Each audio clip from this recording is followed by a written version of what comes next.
Hey everyone, welcome to my Jazz Transcription Masterclass, and today we're talking about a truly iconic player, Pat Metheny. The song we're discussing, Change Your Heart, comes from his recording Question and Answer with Roy Haynes and Dave Holland. And when we analyze this song today, we're going to hear a lot of the classic Metheny phrases that he developed that have become so integral to his vocabulary, and all of the great triadic approach that he uses in all of his solos. So without further ado, let's get started. Let's check out the first 16 measures. Okay,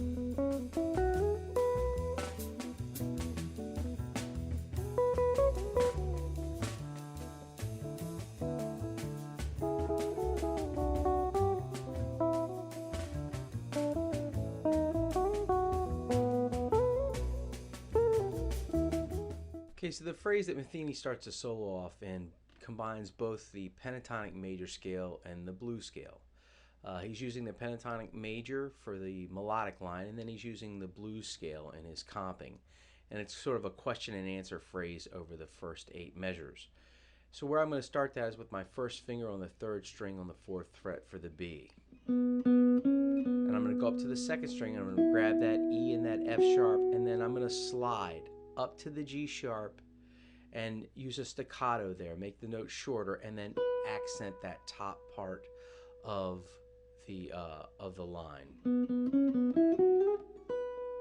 And then the comping comes in. And then at measure 5, I'm going to slide into the 7th position. And again, I'm going to slide into the G sharp. It's a bluesy kind of idea here. And again, what's so important about Pat is the glissandos and all of the notes that are used to make the phrase more fluid. The slurring of fingers, all the ghost notes, all those kinds of things are so integral to his style. So in measure 5, I'm going to slide into that G sharp on the 2nd string. And then I'm going to slide down from that F sharp to the E on the 2nd string. And now again, we've got some more blues comping. Now in measure 9, and for the next 8 measures, he's using a polyrhythm of 4/3, but he's got the same kind of motivic device going on here. So on that C sharp minor, I'm going to take my first finger and I'm going to bar at the 9th fret for the G sharp and the E, and I'm just going to move that down a whole step for the C major 7 sharp 11, and then again I'm going to move it down a whole step again for the B major 7 sharp 11, although this time he leaves the F sharp in there and we get a sharp 5 on that major 7 sharp 11 chord. And in measure 13, we've still got that 4/3 motive happening. And then on beats 2 and 3 of measure 14, I use the open B string to play those Bs. And then at measure 15, and he's just taking his first finger probably and sliding that note up. And then you hear it get picked up by the delay and the effects are on his guitar. The phrase that closes out the first 16 measures is just a blues phrase. It's coming right out of the E blues scale. And I'm going to start that on my with my first finger on the 5th fret. And that really begins the second 16 measures. That phrase bleeds into measure 17. So let's check out the next 16 measures, the second A of the tune.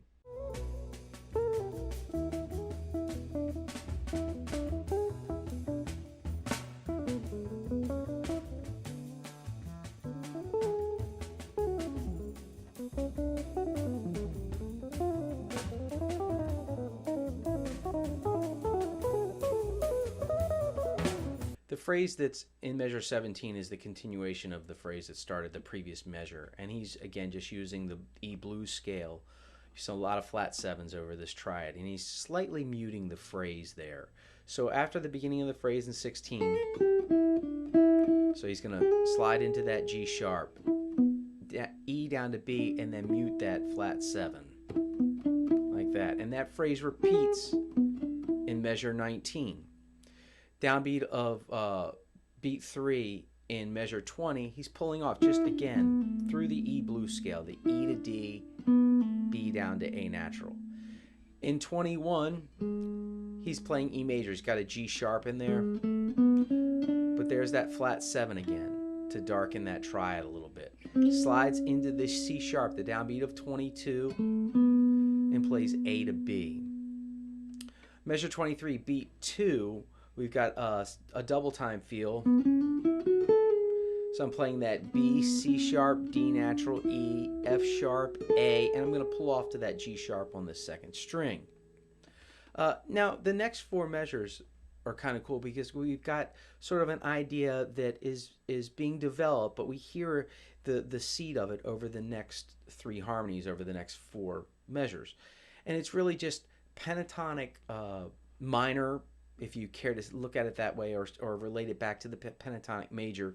But we've got a C sharp pentatonic minor idea happening. It's going to move down a whole step, and he's going to develop that idea, but we're going to hear sort of the same gist of that idea over the C Lydian chord, and then the same thing over the B flat major 7 sharp 11 chord.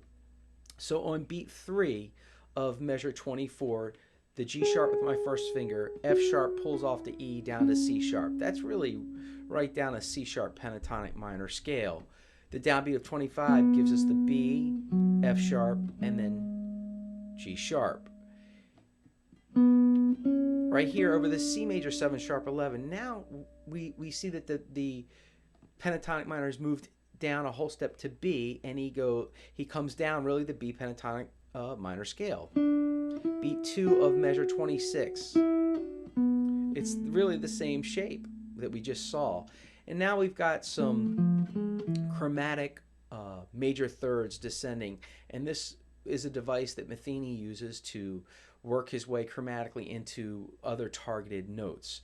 And really what happens there is he plays 2 consecutive major thirds, the A to F, and then the G sharp to E. And now we're on that B flat Lydian chord in measure 27, and now we've got an A minor pentatonic happening over that chord. The G natural, third finger gets the A. The B flat, no, that's not in the A pentatonic minor scale.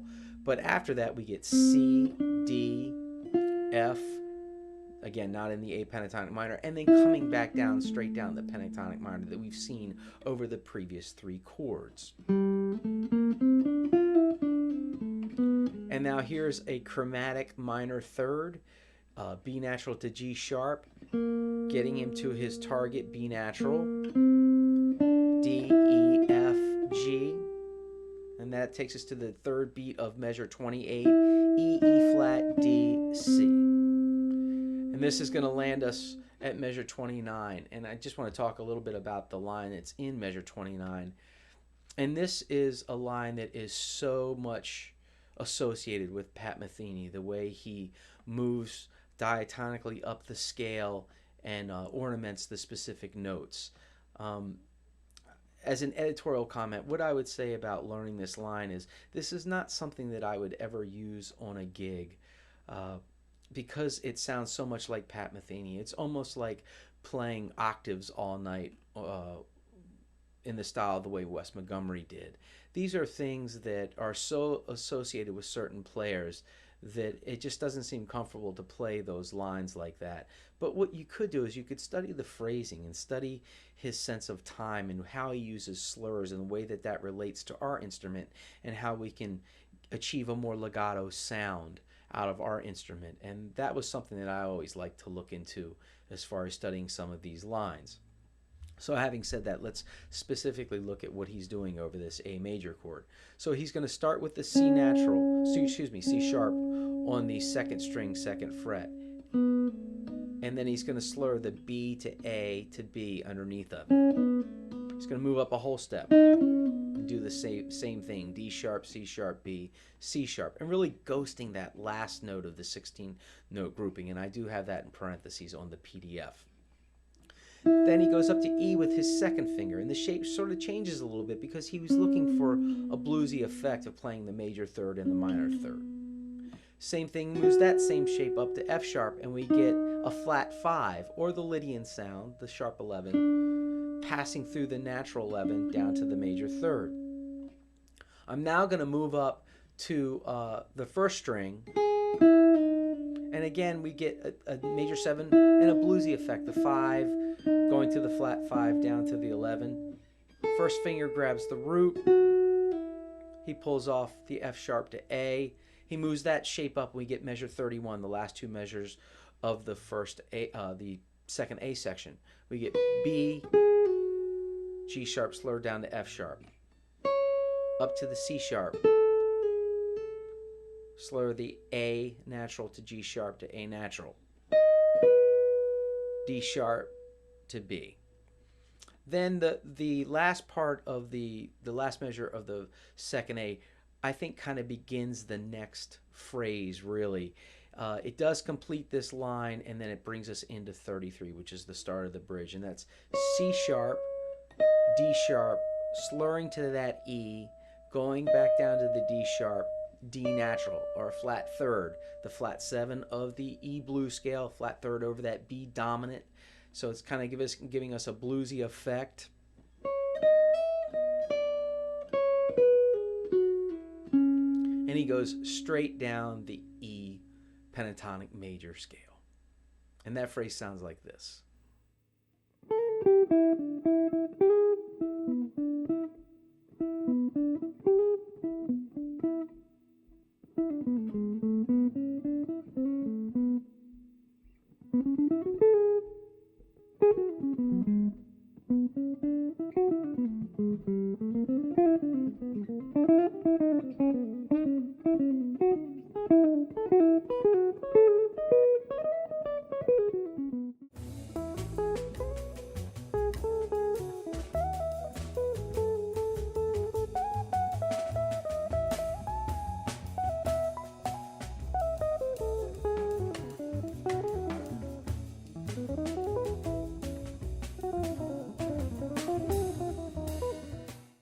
So 33 begins the bridge, and it's just a continuation of the phrase that started in measure 32. And he's just working his way up the E pentatonic major scale, directly up the scale. So I'm going to start with my first finger on that B, B, C sharp, E, F sharp, G sharp, B.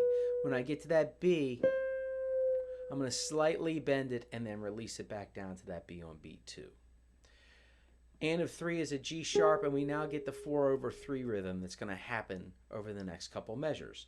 A, G sharp, F sharp, E, sliding up into that F sharp on the downbeat of measure 36 and releasing the E natural. Beat 3, B to G sharp, 37. A is picked, slur that G sharp. Then I pick the next 2, move up and slur into the G sharp. F sharp, E, E, D sharp, E, E. Now the downbeat of 40 is a G sharp that gets bent up slightly over a quarter tone and then released. Then we have a triplet on beat 3, the F sharp to E.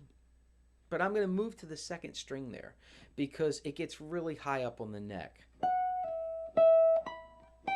And slide into that G sharp on the end of 2 of measure 41. Now the C diminished chord in measure 42 has just a diminished arpeggio happening in it. After the F sharp to E, we're going to go E flat, C natural, A, F sharp, landing on the G sharp in the downbeat of the next measure. And then what you're going to do there is you're going to slur that, pull that off onto beat 2 to get the F sharp. Fourth finger gets the E, fourth finger gets the B, D natural, E natural, downbeat of the next measure, F sharp, G sharp to F sharp pulled off, triplet now on beat 2, E, D, B natural, C. That's a tricky rhythm. You might want to slow that down and really study that a little bit. Put a metronome on so that you can get that phrase correct. Measure 45 now is directly up an E major scale.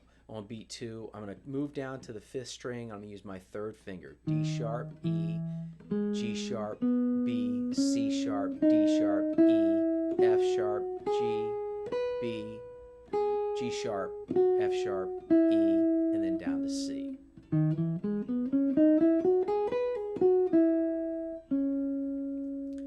Now, the next two measures, this is the first time I think we see Metheny kind of venturing outside of the harmony just a little bit, but he plays so melodically that it seems so structured. It doesn't really sound outside, but if you analyze the notes, we see there's some non-diatonic tones here. But remember too that dominant 7 chords are very forgiving in what you're allowed to play over them.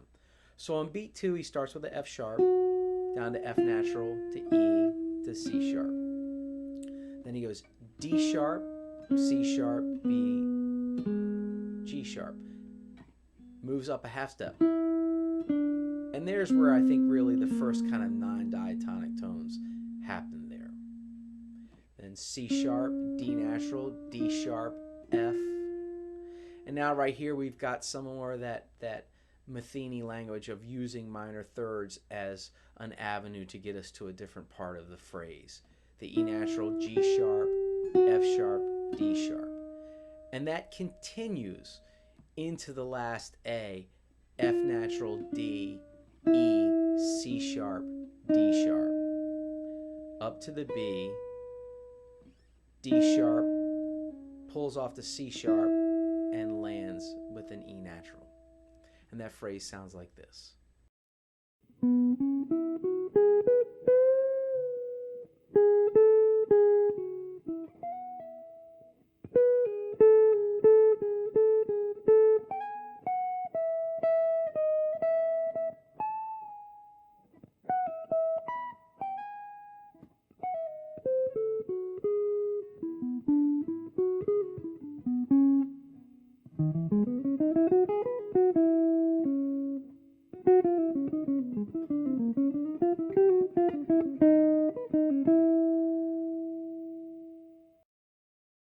So let's listen to the last A, and what I want you to listen for is a repetitive phrase that happens, and it gets displaced and then moved to fit the next harmony, and then there's some classic Metheny vocabulary at the end of the phrase.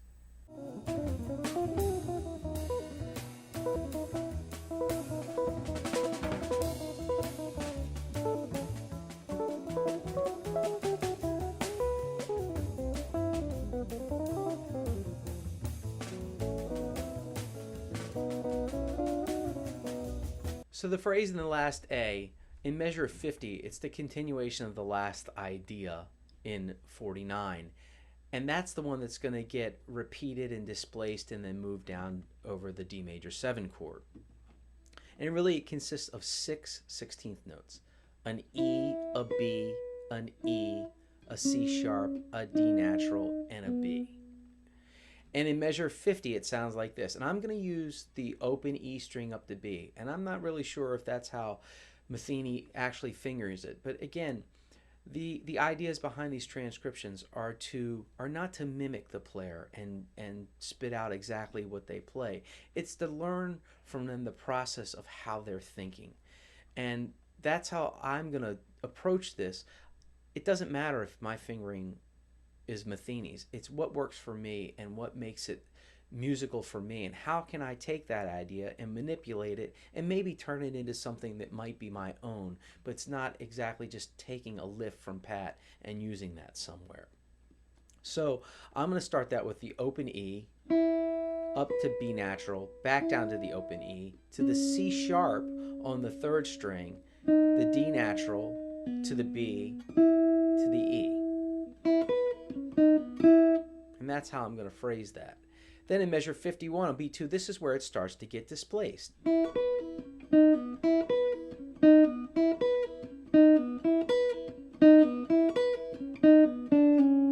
that leads us into 54, where the harmony moves down to D major 7. And then he plays sort of the same phrase again, just matching the harmony there. D natural up to A, to D, to open B, landing on C sharp on beat 3. Now, measure 55 is another classic Metheny concept, another phrase that is so much associated with Pat, and that's the use of fifths and ghost notes working his way up through the scale. So where I start that is with my 3rd finger on the 7th fret, 3rd string. I play that D natural. Then I move up to A, back down to D, and I'm going to ghost that C sharp, and in that process I'm going to slide up to the E. and grab the B, back down to the E, to the D sharp. Repeat that process. I'm going to slide up to the F sharp, up to the C sharp, back down to the F sharp, and down to the E. Then lastly, I'm going to slide up to the G sharp, and I'm going to get the E above that, and G sharp, and then goes to the F sharp. Beat 3 is some more of those chromatic minor thirds that are going to lead us somewhere, and it's G sharp to E, F sharp to D sharp, which we land on the downbeat of 57, an E natural. And we've got some pentatonic ideas again happening here. E, F sharp, slide to G sharp to B natural, a C sharp pentatonic minor scale. I'm going to shift my fingering now to my third finger because over the C Lydian harmony, I'm going to be using a B minor pentatonic scale. And that's the G sharp leading to the downbeat of 58. F sharp, E, D, B. I'm going to shift again. And that's going to complete measure 58. Measure 59 now, we've got some more chromatic ideas happening over this B flat major 7 Lydian sound. He's got the 9 to the flat 7. And then again, these are those chromatic minor thirds that's going to move him into a targeted area. In the downbeat of beat 2 of 59, B natural, C, D flat, there's a bluesy sound, E natural, up to the G, E natural, E flat, and now right here we're going to work our way directly down a G pentatonic minor or B flat pentatonic major scale. Now measure 61 to the end of the form has a 4/3 polyrhythm, and there's some really nice chord voicings happening here. He's going to play the A and the E, move it up to the B, C sharp, D and D sharp and B. Now what's cool here over the B7 sus is he's going to give us kind of a bluesy kind of sound. That last articulation in the measure is a D natural and an F natural, or the flat 5 and the flat 3rd on that B, that B7, that sus chord. It's just listed as a triad, but where we could really hear that as a sus 7 chord, and then moving it back down. And that phrase sounds like this.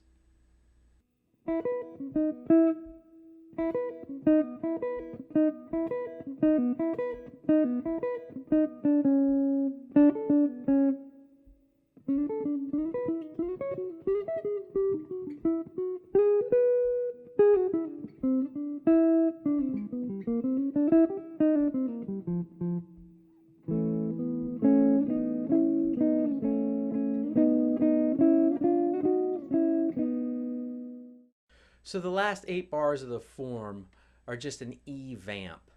And Metheny plays just all chord voicings with a repetitive rhythm here. And although we could analyze what are the chords over the vamp, I really don't think that's the point. I think he's just playing different sounds over the E and eventually comes back to the E tonality to start the beginning of the next phrase. So let's check that out.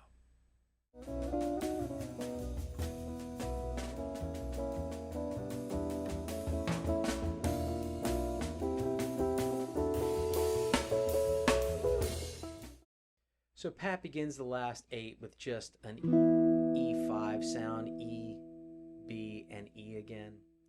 And I'm just going to take you quickly through the voicings. It's going to be A sharp, C sharp, and E. He's going to then move it up to B, D, and E. He's going to move it up to C sharp, E, and E, D, F, and E, E, G, and E, F sharp, A, and E, A, C sharp, E, and then at the top of the phrase he resolves it back into the E major. And that sounds like this.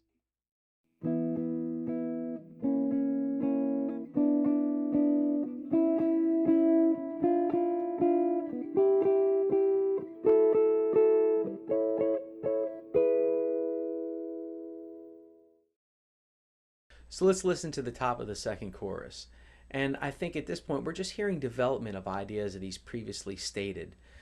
We hear flat 7s over the E major again. And then toward the end of the first A section, we hear another classic Metheny phrase where he's doubling the note in the scale.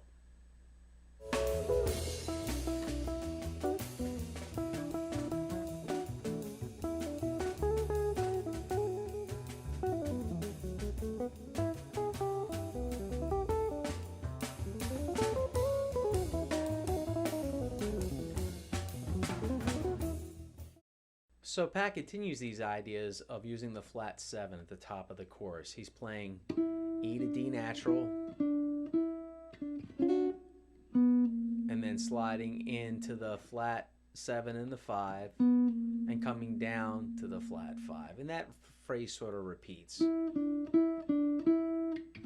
Except this time, he uses an A and a D natural, going down to the major third, the G sharp. This takes us to measure 77, beat 2, E repeats the idea. Now we're into that D major harmony. He uses a 4/3, and then, which is nice, is he trills the major third to the sharp 11, so we get the really colorful tone on that chord. Then in the downbeat of measure 80, we've got F sharp, E, D natural, B, A, F sharp, G sharp, E. There's another one of those classic descending third, diatonic thirds. It's a minor third and a major third. And that completes that measure. Now we're at measure 81 over the C sharp minor.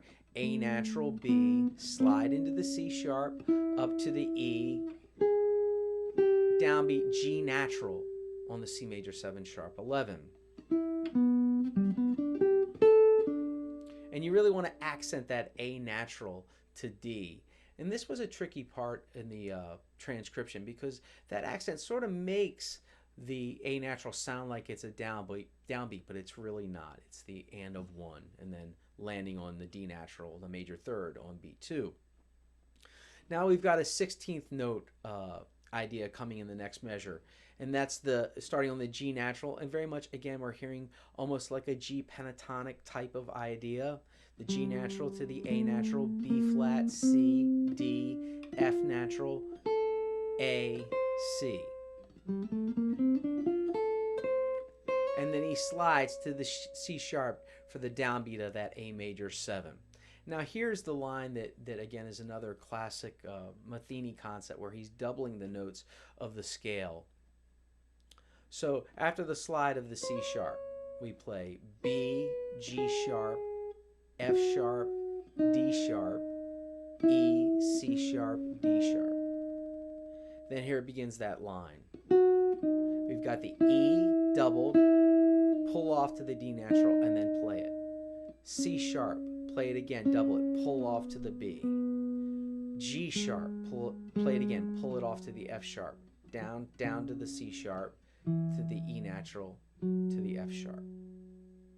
And then I think this is a really cool way to end the phrase. He uses a classic bebop type of idea. This is the tritone substitution over the B major. He just plays B major and F major triads, landing on the E natural to start the top of the next section and the next phrase. He plays B, D sharp, F sharp, D, F, A, C, A, B, D sharp, F sharp, D sharp, E. And that phrase sounds like this.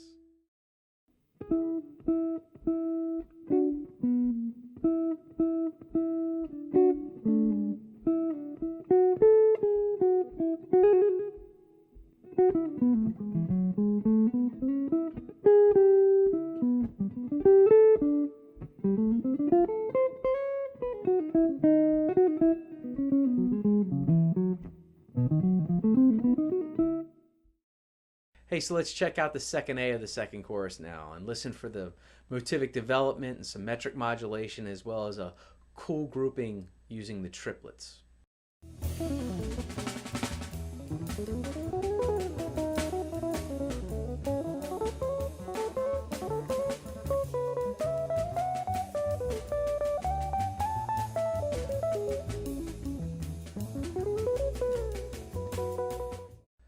So I'm going to begin on beat 3 of 89. Second finger on E. C sharp, B to F sharp. Fourth finger gets the A, first finger gets the B, and then I'm going to gliss the G sharp, G natural, G sharp. Now in measure 91, I'm going to start my second finger on the B, and I'm just going to work my way up an E major scale. So on the second half of beat 1, B to C sharp. Now the downbeat of beat 2, straight up the scale, which leads me to the downbeat of measure 92. E, F sharp, G natural, there's a blue note, G sharp. Then I'm going to work my way up to the B, and coming back down, there's the F sharp to D sharp. I'm going to change positions down to E to C sharp and land on that D sharp to anticipate 93. Because now I've got another one of those double note phrases. The F sharp to D sharp, then play. So I'm picking the first E, second E pulling off to D sharp, down to B, and then repeat that. C sharp, pulling off to B, down to F sharp. That leads me to the downbeat of 94. Second beat, I've got a C sharp. Now I've got this repetitive phrase. Here's that motivic development. And then you're going to ghost that A. It's in there. Just want to ghost it. And that's the downbeat of 95. And now it's just going to repeat. On the second beat, the 3/16 notes, F sharp, A to F sharp. And slide on those C sharps. So measure 94. And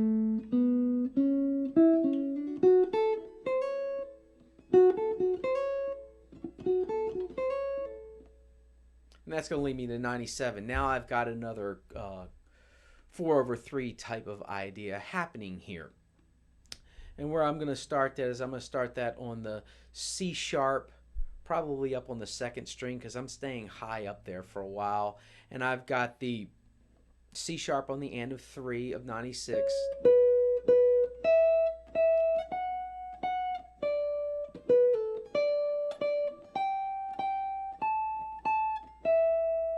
And that's going to lead me to beat 3 of measure 100, where I've got the D natural to B natural, even though it's a B flat major 7 sharp 11. And in 101, here's that triplet grouped in twos. And it's just a C sharp minor triad, or C sharp minor triad. But instead of playing it like triplets, he plays it in groups of twos, creating a nice little polyrhythm there. Then I'm going to grab my G sharp with my first finger in measure 102, and I'm going to play A natural, C sharp, E, F sharp, G sharp, A, B, C sharp, G sharp, and B.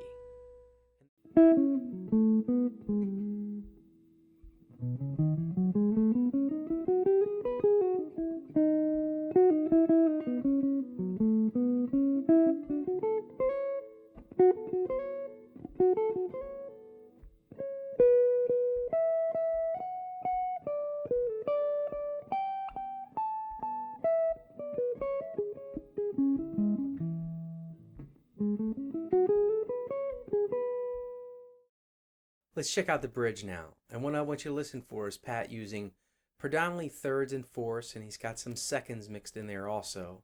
And he's got a triad pair over the A Lydian chord, and then he just ends the bridge with a blues lick.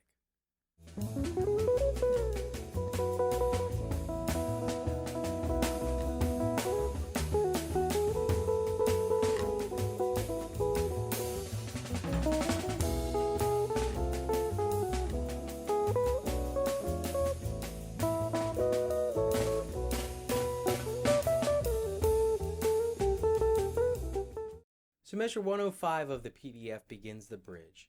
And how I'm going to finger that is I'm going to take my third and second fingers, and I'm going to grab the A and the C sharp on the 7th fret and 6th fret of the 4th and 3rd string. And I'm going to play the open B string with that. Then I'm going to play the open B and E string 3 times. I'm going to move that up a whole step to B and D sharp. and then I'm going to play that open B and E string 3 times again. I'm going to send again to the 11th and 9th fret and play the C sharp with my 3rd finger and the E with my 1st finger, and then I'm going to play the open B and E strings once. I'm going to come back and I'm going to bar at the 7th fret, the B and the F sharp, and I'm going to hammer on that G sharp. In the next measure, 108, we've got 16th notes. We've got a G sharp going down to F sharp. 4th finger grabs the E down to the C sharp, which is kind of ghosted, and then back up to the F sharp, to the G sharp, and then I grab the E and the A with my 3rd and 4th fingers. And in measure 9, I continue that articulation 3 more times. Next measure, I'm going to play an E and a G sharp with my 3rd and 4th finger, and then I'm going to move it down to E and F sharp and play it twice, and then move it down to E and E. In measure 111, I'm going to move back up to the E and the G sharp, play it once, and move it down to the F sharp and play it twice. In measure 112, I'm going to switch into 4th position. I'm going to get that B natural on the end of 1 with my 1st finger. Then I'm going to play the C sharp with my 3rd finger, D sharp, E, and F sharp are on the 2nd string, taking me to measure 113 where I play the E and the G sharp with my 2nd and 1st finger, and I'm going to play that 3 times. And then I'm going to move it up a half step to the F and the A, and I'm going to play it twice in the next measure. I'm going to move back down to the G sharp, grab the F sharp on the 2nd string with my pinky, and then I'm going to play the B and the E on the 2nd and 3rd strings of measure 115, and then play a single note E, a single note G sharp, a single note B with my pinky. Moving up into measure 116, I'm going to bar at the 7th fret, the D, the F sharp, and the C sharp. And I'm going to play that twice, and then I'm going to move that inner voice down by releasing the bar using my 2nd and 1st finger and grab that articulation for the E7 in measure 116. That gives us a nice flat 9 on that harmony. And then in measure 117, I'm going to come down with my 2nd finger. I'm going to play the C sharp, the open B, and E strings. Then I'm going to grab 2 E's. And here's that triad pair in measure 118. We get a B major triad twice and then an A major triad twice. And that's what's cool about that B major is that we get the 13, the 9, and the sharp 11 on the harmony. That's a nice sound. I'm then in measure 119 going to grab that F sharp and B with my 3rd and 4th fingers, and then I'm going to articulate them single notes, and then I've got the blues lick. I slide into the 12th fret B natural on the 2nd string. 1st string grabs my D, up to E, down to D, and then I'm going to pull off B flat, A natural, G natural.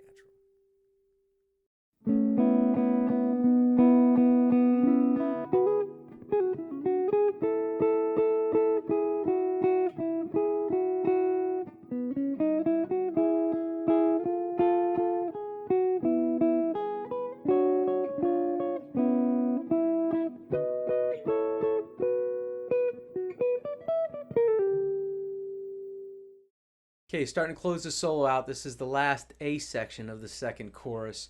And again, we've still got blues ideas happening and then a whole bunch of different triads used with the 4/3 rhythm. So let's check that out.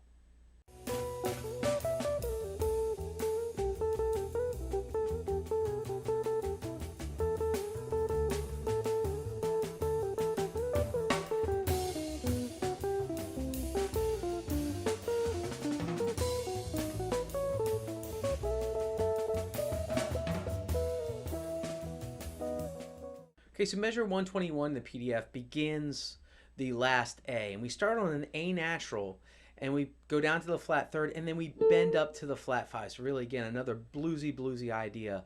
But the second time he articulates sort of that same idea, he does go up to a B natural, and then you're going to have these falls coming off these A naturals. So in 121, I'm going to go A, G, A, and slightly bend up, and then slide to the B natural.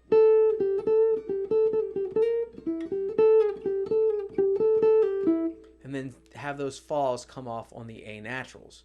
In 125, he's still doubling this A, but he's sliding from the flat third, the G natural, to the A. And that takes us all the way to 128, which is kind of like a bluesy lick before we start those triads there. So now it's cool how he ends the solo again in really kind of a classic Metheny harmonic device, is he's superimposing different triads over the chords that are happening. So he starts with a B major triad in 129 over the C sharp minor 7 chord. And then he moves it up to just a C major triad. Then over the B flat major 7 sharp 11, we get a D minor arpeggio. And then we get the B flat major arpeggio. Then over the A major 7 in measure 133, we get a B major arpeggio, creating a Lydian sound. Going to the A major triad.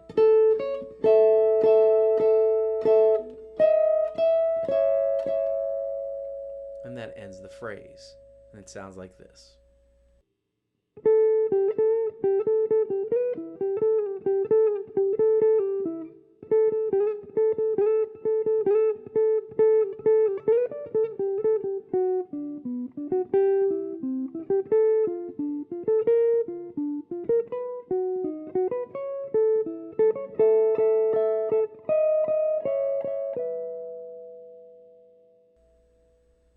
So now let's check out the last 8 measures, which is just the E vamp.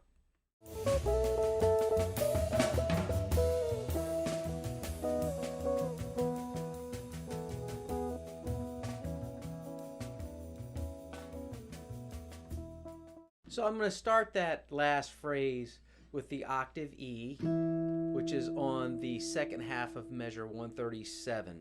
Then I'm going to hit the 2 open first and second strings for measure 138, and I'm going to play the E and the D sharp down to the E and the C sharp, and then I'm going to play the 5th, the E and the B right here in the 5th position, then the E to A to E to G sharp, open, then I'm going to play the C sharp, the B and the E in measure 141 with my 2 open strings and the C sharp, moving it up to the D for the next measure, and it goes back down to C sharp, and then I play on the last measure the A to B. And that last phrase sounds like this.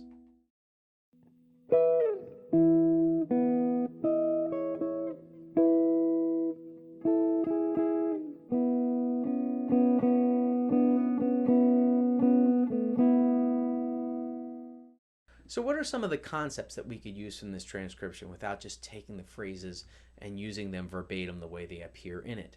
And one of the first things that I would notice is the use of pentatonic scales in the solo. And Pat uses an E pentatonic major at times, and I always knew that as the country major scale. And he uses an E pentatonic minor sometimes over that same chord to achieve a bluesy kind of effect, and he adds the blue note in there also. But over the C Lydian chords and the B flat Lydian chords that appear, he uses what I think of as a pentatonic minor from the 7th degree of the target chord. Meaning if I have C Lydian, I'm going to play B pentatonic minor.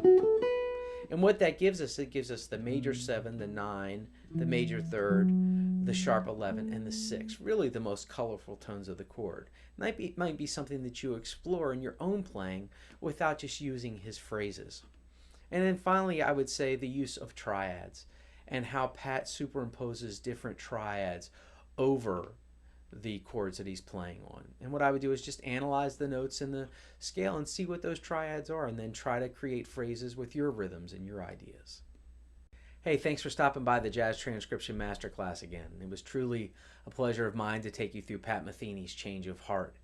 He's really one of my favorite guitar players.